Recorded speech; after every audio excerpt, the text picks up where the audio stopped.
唉，真係年紀大啦，行幾步路都要抖幾次氣。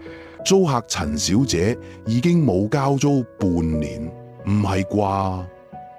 喂，陳小姐，你已經半年冇交租。李生，唔好意思啊，我依家去咗瑞士旅行，放緊我嘅長假期，我返到香港會準時交租。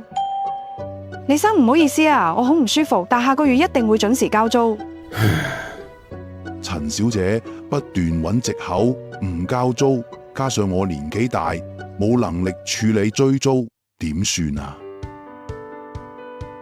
要處理追租問題，甚至解決所有租務糾紛，我哋中原測量師行租務管理都幫到你。你好，陳小姐，我係業主代表中原租務專員，知道你已經欠租幾個月，如果你再唔交租，我哋就用法律途徑進行追租收樓。其實要我交租都好簡單啫，幫手處理好單位各樣維修問題就得。我叫業主李生揾師傅處理，佢都冇理過我。哦，明白。陳小姐之前欠租都係表達不滿，我哋已經同陳小姐好好溝通協商，幫手維修好單位問題。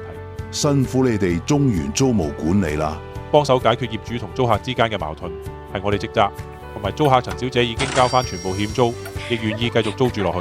真係多謝你哋啊！